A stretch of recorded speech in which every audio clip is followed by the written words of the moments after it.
Ladies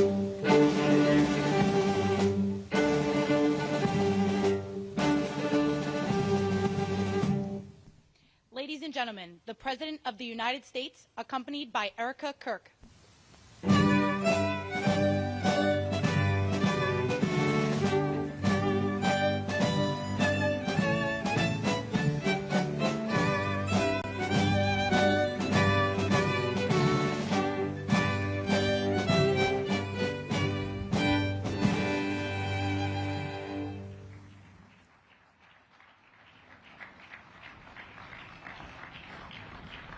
Thank you very much, everybody. Please, this is such an honor. This is the, please be seated. This is the first time we've been at the new and improved Rose Garden, and people are loving it. They're loving it like they've not loved a lot of things. We have the Presidential Walk of Fame, which you just saw, and that just opened, and we wanted to get it open for this occasion. We were hoping we were able to get outside, and the weather allowed us to. It was supposed to be a terrible rainy day. I was telling Eric, and God was watching, and he didn't want that for Charlie. He just didn't want that. So it's really beautiful. It couldn't be more beautiful. Today we're here to honor and remember a fearless warrior for liberty, beloved leader who galvanized the next generation like nobody I've ever seen before, and an American patriot of the deepest conviction, the finest quality and the highest caliber, the late, great Charlie Kirk.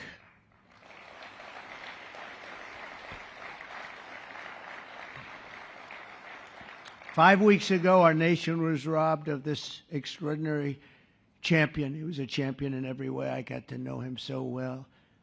He didn't like losing, and he was able to fight people that were enemies, and he didn't necessarily love those enemies so much. You know, I heard he loved his enemies, and I said, wait a minute, is that the same Charlie that I know? I'm not sure, but I didn't want to get into it.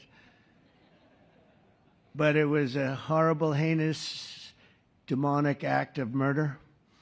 He was assassinated in the prime of his life for boldly speaking the truth, for living his faith and relentlessly fighting for a better and stronger America. He loved this country. And that's why this afternoon it's my privilege to posthumously award Charles James Kirk our nation's highest civilian honor, the Presidential Medal of Freedom. Thank you.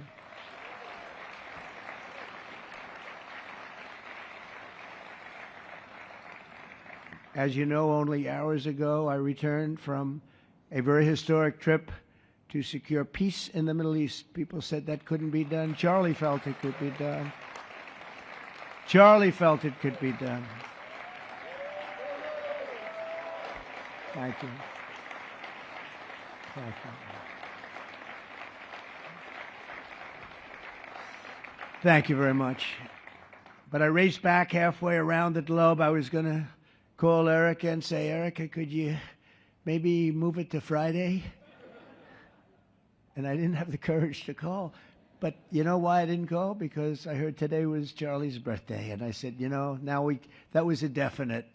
And I said, we're going to have to forget about some of those very big, very rich countries that expected me to be there. And I can tell you, based on the length of that flight, I wouldn't want to go back tomorrow. But I would not have missed this moment for anything in the world. Nothing. And it's a very important time for our country, and our country is doing so well. It's never done better. We are a country with almost now $18 trillion of investment coming in. Nobody's ever seen anything like that. Previous administration had less than $1 trillion for 4 years. We have more than 18, it'll be much more than 20 by the time the year, more than $20 trillion. There's never been a country in the world that had anything like that. What's happened to our country is incredible in a short period of time. Charlie was a big person for, sir, could we close up those borders, please, a little bit? You know, they're really leaking badly. I said, Charlie, I haven't gotten there yet. But, you know, it came out last 4 months. Literally nobody was allowed into our country. And the only people that were allowed in were people that came in legally. The borders are absolutely stone cold closed, and they reported 0, 0, 0, and 0, so that's pretty good. But he was a big believer. He wanted people in the country more than I did, frankly. He wanted them to come in legally, and he got his wish.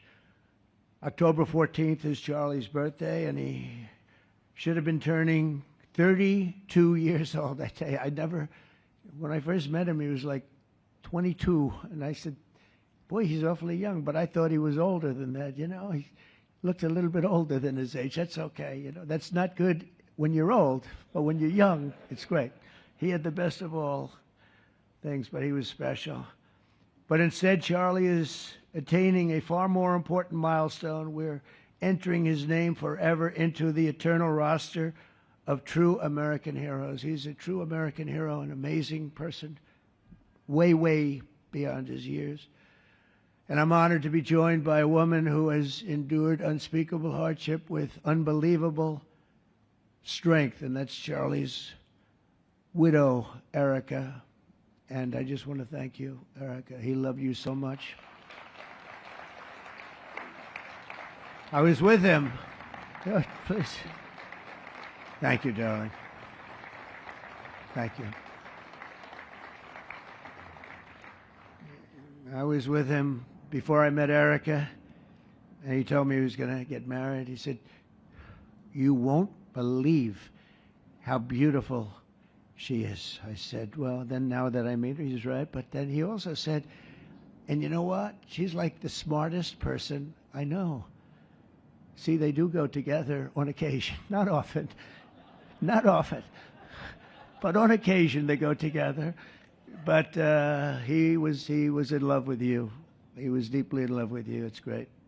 Erica, your love and courage have been an inspiration to all of us, and we will always be here for you, and we're always going to be here for your gorgeous, beautiful children, and we'll never forget what your family has sacrificed for our country. Man loved our country. When things were going badly for our country, he was so, as you know, angry. He would get angry because he said it doesn't have to be that way. We're also pleased to be joined by an incredible group of Charlie's friends, very powerful friends, actually, and some not so powerful, and they're actually better people, okay? I know them all. They're the less powerful ones. I have to tell you that, all of you power guys down here. The best ones in the group are the ones that are less successful, but that happens too. No, they're all great, and they're here. And let's start with Erica's father. Where is Erica's father? Where are you? Where are you, Dad? Oh, look at him. Wow. I want to get a hat like that, too. I like that. How are you? Nice to see you again. Thanks as well to Vice President J.D. Vance, who's been fantastic. J.D., thank you very much. Great. Doing a great job. Did a great job on Sunday with George Slopadopoulos. Put him away pretty good. Second lady, who's a phenomenal woman, Usha Vance. Thank you very much, Usha. Thank you very much. Great woman. President of Argentina. He wanted to be here. That's Argentina's a serious flight, right? And he's become a superstar, and he's doing amazing things. He's a MAGA person, but it's make Argentina great again. That's what he does, right? And I want you to stand, please, Javier Milei. Doing a great job. Thank you very much. Many members of my cabinet are here. Just about all of them are here. I won't go into every single one of them, but I'll announce a few of the people that have really turned this country around and helped me. Incredible people. Speaker of the House, Mike Johnson. Where is Mike? Mike, what a job you're doing, Mike. What a job you're doing. And I watched you this morning, and you're in there trying to say, look, just let the country open. Everything will be fine. We're dealing with some radical left lunatics. And I just wish Charlie was here to fight us. I think the fight would have been over already. He would have had a march on the Capitol by people whose average age is about 21, because there's nobody that had that relationship with young people. Right, Mike? So thank you, Mike, for being here. House Majority Leader Steve Scalise. Steve, thank you very much. A brave guy and a friend. House Majority Whip, another terrific man, Tom Emmer. Thank you, Tom. Senate Majority Whip, John Barrasso. John, thank you very much. You have all these senators. I'm going to get in trouble. I'm not going to read all their names. I'll be reading all day. We'll be talking about Charlie in about 45 minutes from now. We can't do that. So all of the senators, there's so many of you, thank you very much. I do want to thank Senator Thune for doing a terrific job. He's really been leading properly. Do you agree, Mike? The team, the two of these guys have been fantastic. So to Senator Thune, I want to thank you very much. Incredible job. I watched him this morning, and he was out there pounding them this morning on television, too. And John Barrasso, thank you for the work you've done, and congratulations on your success. But I want to thank you all and all of the Congress people that are here. And I see we have our Attorney General here, and you are doing a fantastic job. Thank you very much, Pam. Thank you. Thank you very much. We have everybody. Wow, that's incredible. Okay, I'm not going to do any more. I'm going to be here too long. But I just want to thank you. Have given him such support, but he always gave you such support. That's why you're here. And very unusual. Charles James Kirk was a visionary and one of the greatest figures of his generation. He was truly an amazing figure and growing leaps and bounds. He knew that the fight to preserve our heritage is waged not only on the battlefield and in the halls of power, of which we have tremendous power here, including the head of a place called war. We call it now war. We had defense. We had our Secretary of Defense. Now we have a Secretary of War. And somehow I think it's more emblematic, and hopefully we'll never have to use war. But the fact that we're ready is very good.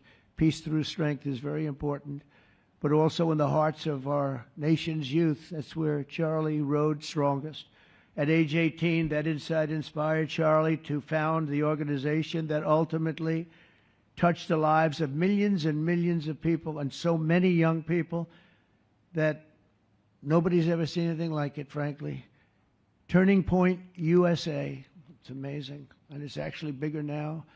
It's become bigger in the last few weeks than Charlie ever thought. I think his end vision in many years from now would have been just a fraction of what it turned out to be in a couple of weeks, right? It's amazing. With hard work and joyful spirit and endless enthusiasm and determination. And he did have great enthusiasm. You know, I always say you need enthusiasm to be successful. He had great enthusiasm. Charlie grew Turning Point into the largest conservative youth organization in the entire country.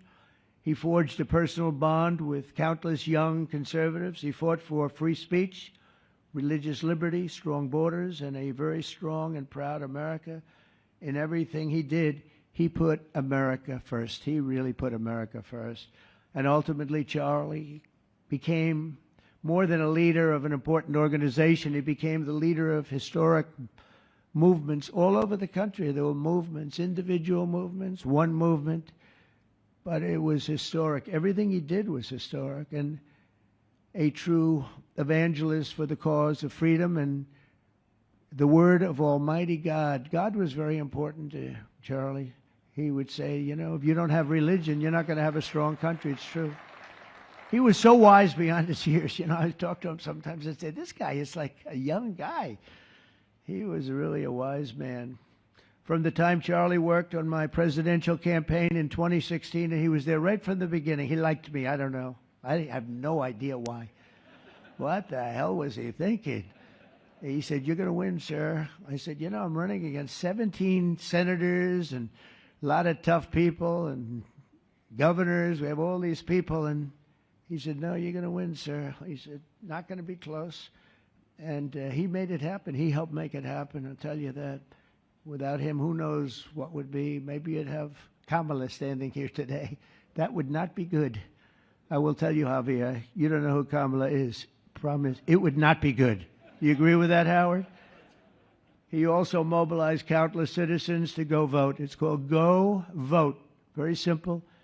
And with his help in 2024, we won more young people than any Republican by far in the history of our country. And we won the popular vote. We won the states, all 7 of them. Remember, they said, oh, well, if Trump could win 4, that would be nice. I win 7 by a lot, by a landslide. But the popular vote was massive. And we won the Electoral College. Remember, they said, well, it's going to be very hard. I'd say 270. Well, we got 312 to 226. And then we won something called districts and councils and different things. But in one case, we won 2,750 to 525.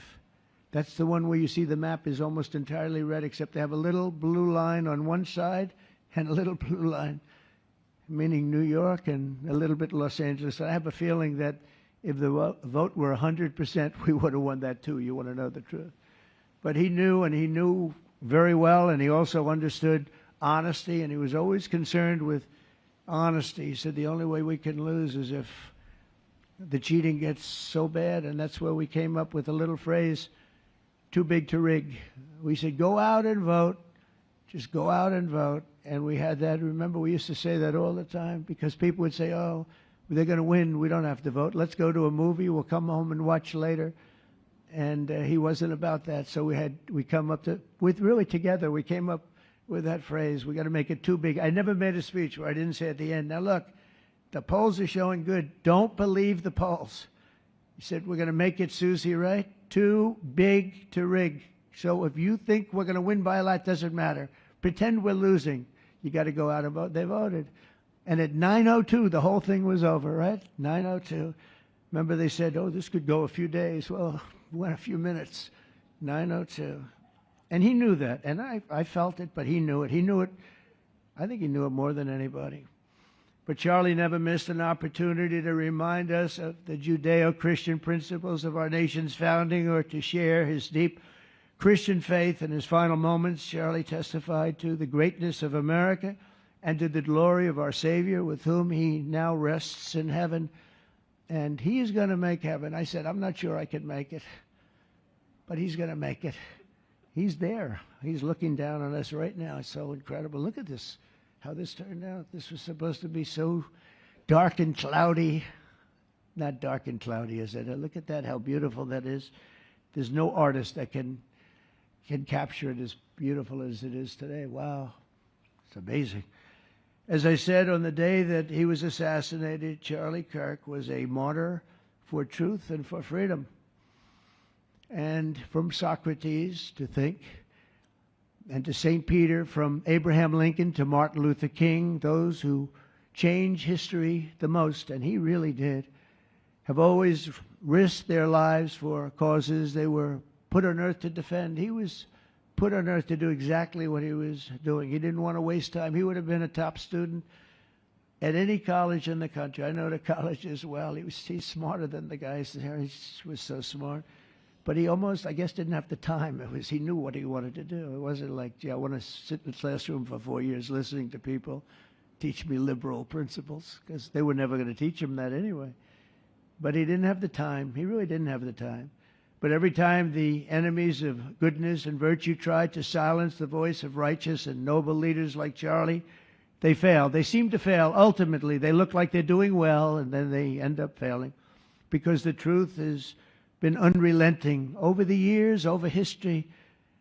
And people like Charlie, it's just they've got a power that others don't have, and very few people will ever have.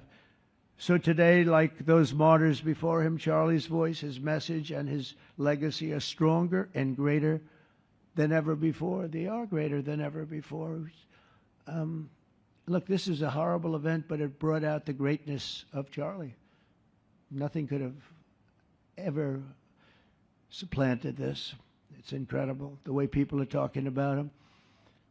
And with great love. I mean, I read so many stories about some of the enemies, but I watch the enemies, and it's hard for them to speak badly about him because they just don't. And then you do have people in the days since Charlie's killing. We've seen exactly why our country so dearly needed his example. We've watched legions of far-left radicals resort to desperate acts of violence and terror because they know that their ideas and arguments are persuading no one. They know that they're failing. They have the devil's ideology, and they're failing, and they know it. They feel it, and they become violent. They seem to become very violent on the left. They've rammed vehicles into federal law enforcement, fired sniper rifles at ICE agents, and me, you know. But I made a turn at a good time. I turned to the right. Charlie couldn't believe it, actually. He said, "How the hell did you make that turn?" I said, "I don't know." But fired rifles and threatened the lives of our Supreme Court justices, our great justices. They have to be protected. We just issued a lot of money, $60 million, to protect the Supreme Court justices. Very important. We can't let anything happen. In places of worship, we're protecting our people. We've seen that a candidate for Attorney General in Virginia boasted that he would want to see the Republican legislature, a legislator in Virginia, shot in the head and to see his children murdered. He actually said this. And now he continues to run for office, and most people continue to back him, but he said he wants his man shot. He said shot in the head and to see his children murdered. And they keep running. Pretty amazing, right? That's a bad one. Let's see how that turns out, but that's a really bad one. Nobody's heard that one before. Especially in the wake of Charlie's assassination, our country must have absolutely no tolerance for this radical left violence, extremism, and terror. We're done with the angry mobs, and we're not going to let our cities be unsafe. We're going to make sure our cities are safe. When you have Chicago, where they had 4,000 people murdered over a very short period of time, 4,000 people, and then we have a governor stand up and say, "Oh, things are going swimmingly." No, they're not. We're going to make Chicago safe, just like we're going to make. Look what we did in D.C. It's so nice that we started here, because this was one of the most violent places in the United States. It'd be dangerous to be right out here. But you couldn't go to a restaurant. The restaurants were all dying. The whole place was dying. You'd have these gorgeous, look at the Washington Monument over there. You'd have these gorgeous buildings and monuments and structures. And people were afraid to leave their apartment. They were afraid to go to work. They'd get into an Uber, and they'd feel safe, and then the Uber would be attacked. They thought they made it to safety, and then the Uber was attacked on the trip in. But we've done a great job, and now it's considered a totally safe city. We haven't had problems. It took us 12 days to make it great. We took out, Pam, 1,700 hard criminals, career criminals in many cases, but these are hardened criminals. Many of them came in through the Biden open borders. We brought them back to the countries. And a couple were so violent that we put them in jail. We don't want to take a chance that they could get back in, because no matter how good we do, somebody can sneak in. They were so violent and so bad. One arrested 28 times. Every time he left prison, he'd get into a violent incident. 28 times. And we put him away for a long time. But we're done with the angry mobs. We're done with it. This is such an unbelievable place right now. You take a look where you can walk down the middle of the street with your wife or your husband. Your children can walk. They can walk alone. It doesn't matter. They can walk anywhere in Washington, and they're safe now.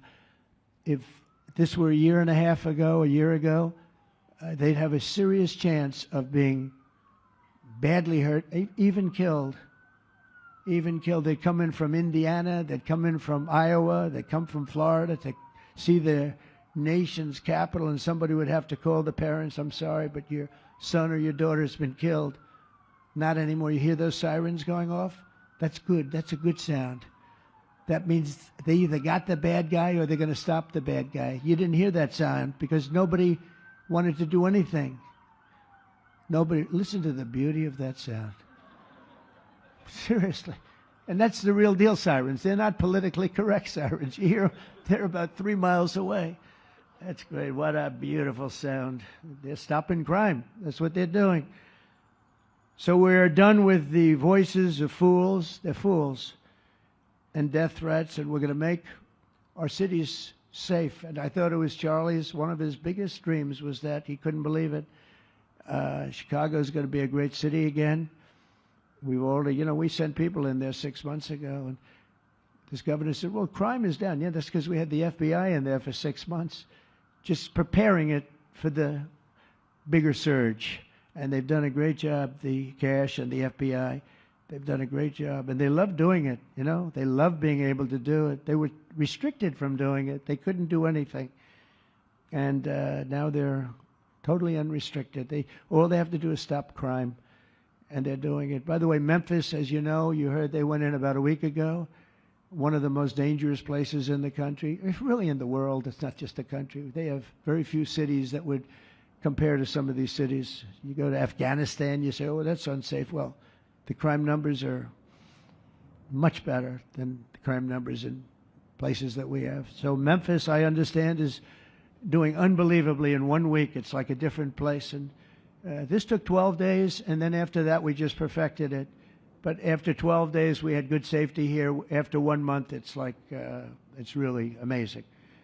And by the way, restaurants are booming. Restaurants are opening up. The big problem we have, you can't get into a restaurant in D.C. anymore. So they're opening up. It's a beautiful thing to see. It's called safety. It's called law enforcement and letting them do their job. And that's why I said last month that I have directed the Attorney General and the Department of Homeland Security to confront the very real threat of left-wing terrorism in our country. It's a real threat. Not when you confront it, it's not, because they're not brave people. In fact, they're cowards. When you confront them, they immediately fold. You have to see them fold. You have to see them crying. They fold. But it includes dismantling the networks that fund them and finance them, and we're finding out who those networks are. We already know quite a few of them. When you see these violent incidents and then you see people holding this gorgeous sign with beautiful wood, beautiful cardboard, wood, everything's perfect paint job, and they're all the same. There are thousands of them. You know that they weren't made in the basement out of love. They were made by anarchists, and in some cases wealthy. I'll probably find some of my nice friends that are up there being so nice to me, especially lately. They're being very nice. But it surprises you who they may be, and you almost wonder why would they do it? But they're hurting our country, and we're really taking it back one by one. If we didn't go into Los Angeles early on in the administration, the commissioner, the chief of police, Los Angeles, said if they didn't go in, we would have lost our city. Now, they already lost 25,000 houses to fire because they wouldn't let the water come in from the Pacific Northwest, which they should have done. I said, you better do it. They didn't do it, and we had 25,000 homes where they had no water in their sprinklers. They had no water in the fire hydrants. It would have been a different kind of a thing if they did what they were supposed to do. We had to break in. We broke in and had the water come down. They said for the environment, great, they lost 25,000 houses. It's incredible. But the commissioner said without the federal government and President Trump's intervention, we would have lost the entire city. And we have the Olympics going there soon. I got the Olympics. We have the Olympics. We have the World Cup. And we have, most importantly, we have the 250th anniversary of our country. That's going to be most important. And all of these things are happening. And we're going to have safe cities. We're going to have very, very safe cities. So 1 month after Charlie's death, we still feel the terrible shock and the pain of his loss, like just about nobody I can think of. Charlie Kirk was one of a kind. He was unstoppable. And he really was. Boy, when he had an idea in his head, he would call me, sir, please, you haven't done it yet. I said, Charlie, relax. Just relax. He didn't relax. He'd call me the next day again. It got it done. But he was like indomitable and always will be. He's really irreplaceable. Nobody can replace him. But they're going to do great. But you can't replace that kind of person and that kind of talent, frankly. The word talent is an important word, but that kind of talent. So we hold his memory in our hearts forever. Every single day of this administration, we will continue to carry out the mission for which he lived, and he really did. He lived for this country. He lived for his wife and his family, but he lived for this country, too. In Charlie's honor, we will continue like we have been to fight, and to win. We're going to win so much.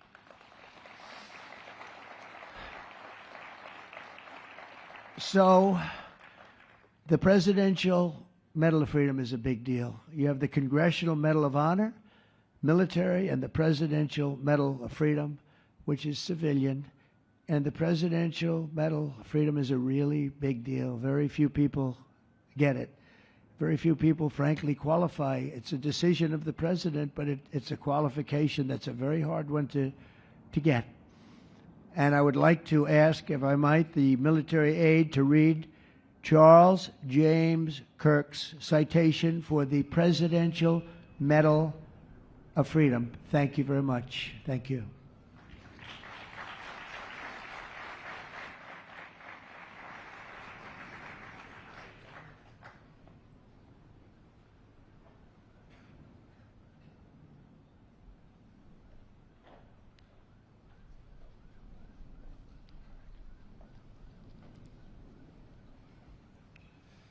The Presidential Medal of Freedom is awarded to Charles James Kirk. Accepting on behalf of Charlie is his wife, Mrs. Erica Kirk. Charlie Kirk was one of the most influential American political figures of his generation. At just 18 years old, he founded Turning Point USA and grew it into the largest conservative youth organization in the nation. For over a decade, he tirelessly traveled the country, leading a movement to restore respect for our founding principles, reawaken our national identity, and inspire a renewed spirit of religious devotion. He was one of the great debaters and communicators of his time. Despite receiving repeated threats, he remained undeterred and modeled courage, logic, humor, and grace to the next generation. On September 10th, 2025, at age 31, Charlie Kirk was assassinated while addressing a group of students. The United States honors him as a martyr for truth and freedom.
Thank you, Mr. President, for honoring my husband in such a profound and meaningful way. And thank you for making this event a priority amid the peace process in the Middle East. Thank you.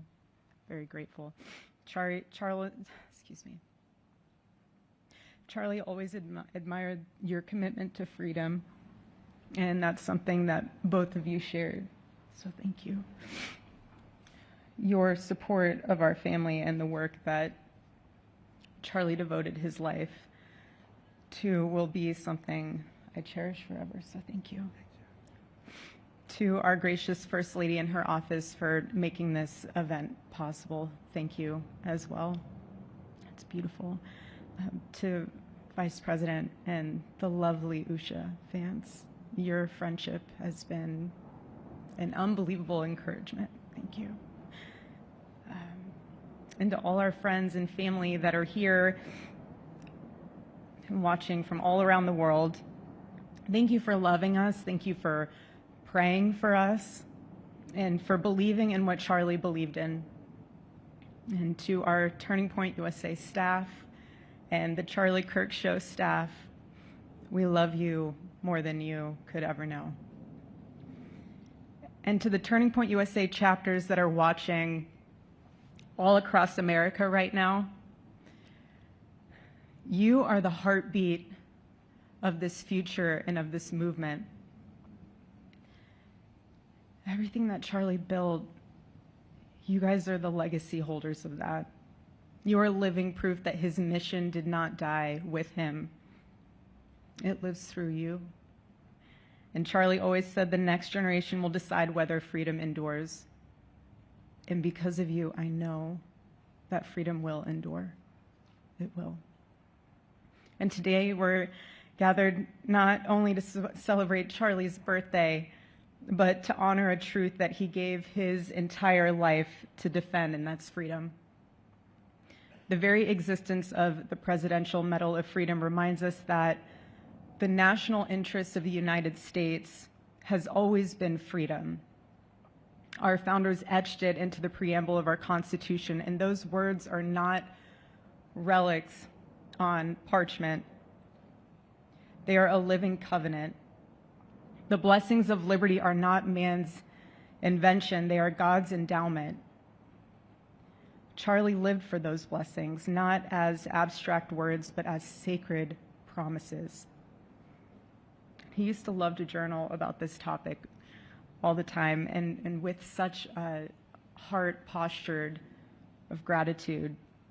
And he believed that liberty was both a right and a responsibility. And he used to say, freedom is the ability to do what is right without fear. And that's how he lived. He was free from fear.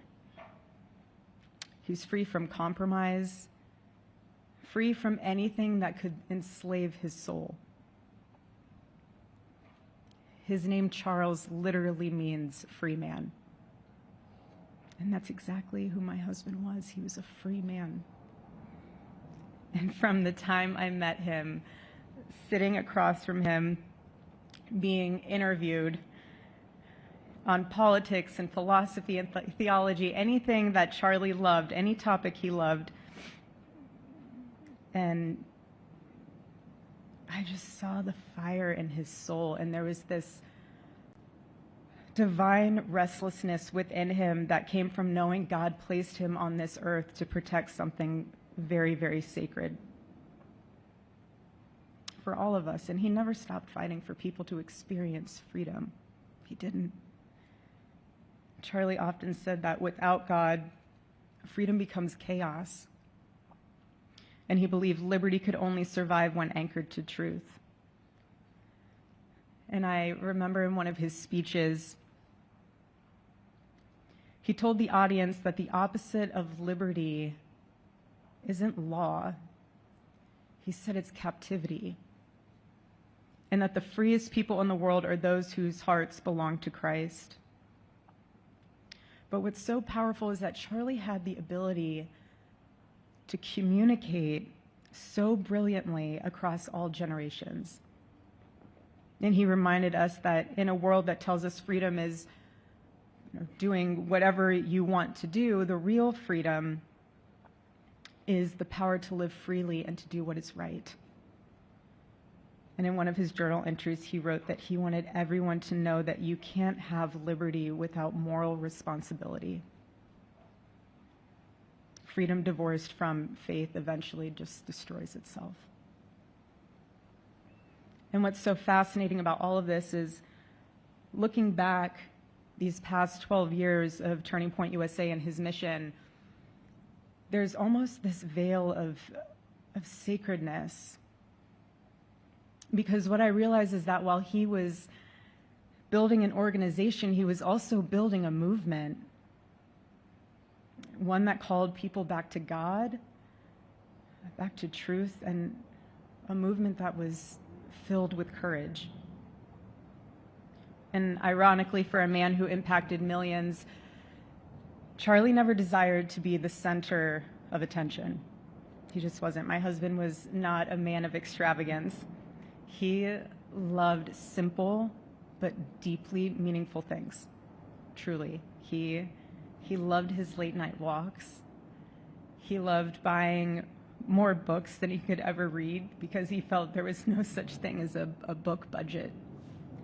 And he loved being able to read to our kids the same bedtime story on repeat because he knew it was their favorite. And but to him that was special. And he loved to sit in the sun on a Saturday morning with his cup of decaf coffee, and his phone was off because he was honoring the Sabbath. And for him, it was that moment to catch his breath and just be in peace, because he was unreachable at the moment. And he preferred quiet birthdays. But that never stopped me from telling him. I told him every single year, I said, baby, I love your birthday. I said, because it's the day that God knew the world couldn't go another day without you.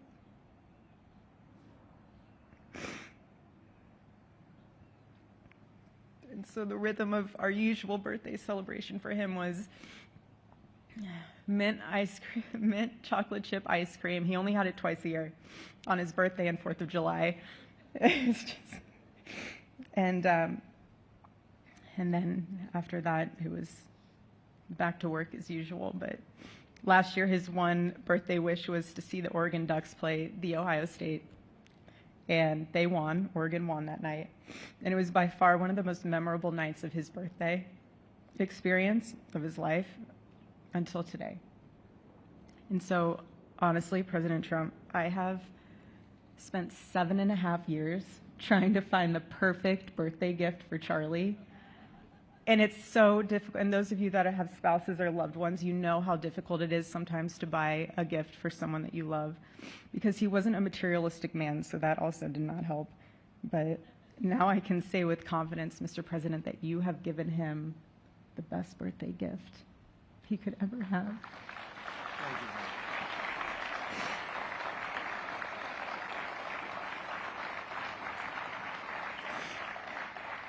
you. It's such an honor and the recognition of a life lived for defending freedom. And that's what Charlie fought for until his last breath.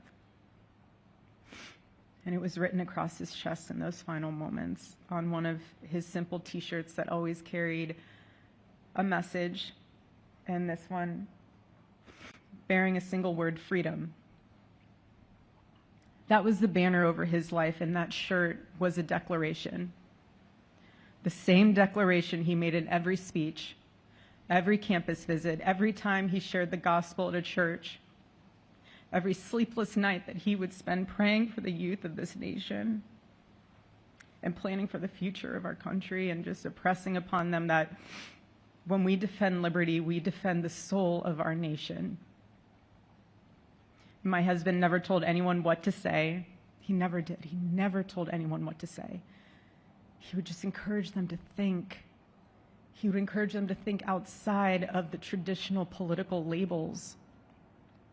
He would want them to think in a way that was anchored in wisdom and truth. But he would never tell anyone what to say. Charlie wasn't content to simply admire freedom. He wanted to multiply it. He wanted to multiply freedom. He wanted young people to taste it and to understand it and defend it. He wanted them to see that liberty isn't self-indulgence, it's self-governance under God. He wanted them to see that. And every day I'd see him getting ready for work. He'd put on his cross necklace, he'd put his ring on his finger. And the boldness in his demeanor was always fearlessness. He wasn't afraid. He was never afraid. In his daily actions, whether in office or on campus or at a church, it was always without fear. That was his creed. That is how he lived out every single day. He didn't fear being slandered. He did not. He didn't fear losing friends, I can tell you that. He didn't. He didn't care. He stood for truth and stood for freedom, and he did not, everything else was just noise to him. And it's because his confidence in Christ was absolute. That's why.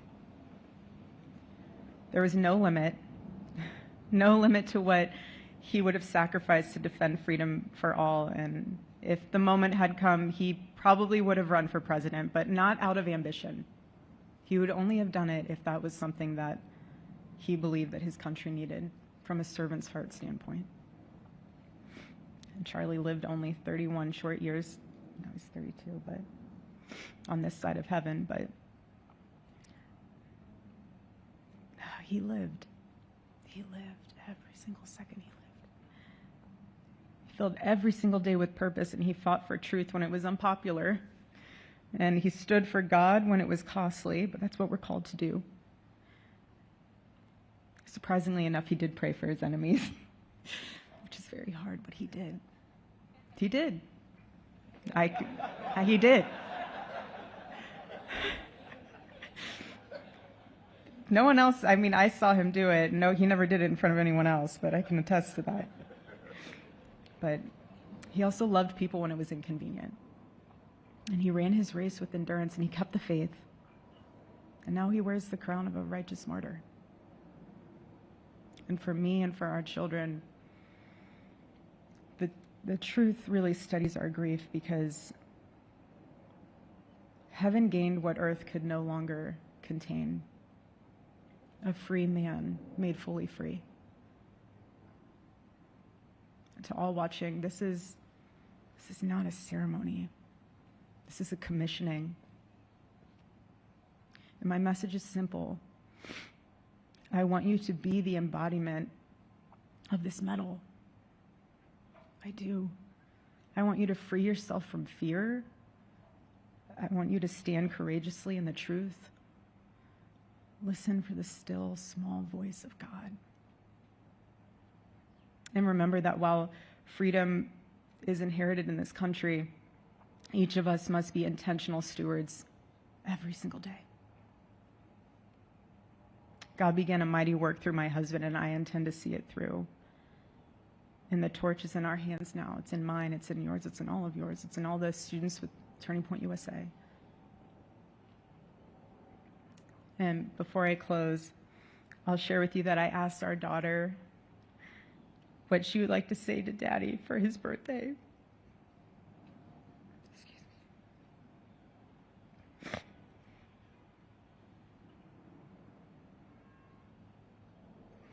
She said, "Happy birthday, Daddy.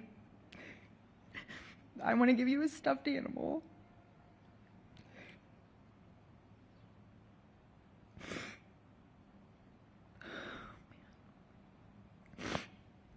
I want you to eat a cupcake with ice cream, and I want you to go have a birthday surprise.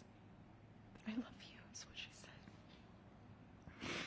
And while our son is precious, he can't yet speak, in classic Kirk family fashion, his actions spoke louder than his words, and his gift to you, Charlie, and myself for that matter, was deciding to become the man of the house and be fully potty trained at 16 months. But Charlie, baby, I know that you're celebrating in heaven today, but gosh, I miss you. We miss you, and we love you, and we promise we'll make you proud. And Charlie's life was proof that freedom is not a theory, it's a testimony. He showed us that liberty begins not in the halls of power, but in the man of a heart surrendered to God. And so today, as we honor Charlie with this incredible Presidential Medal of Freedom on his birthday, I stand here with tears and just a humbled heart and spirit, because his story reminds us all that to live free is the greatest gift, but to die free is the greatest victory. Happy birthday, my Charlie. Happy Freedom Day. God bless you.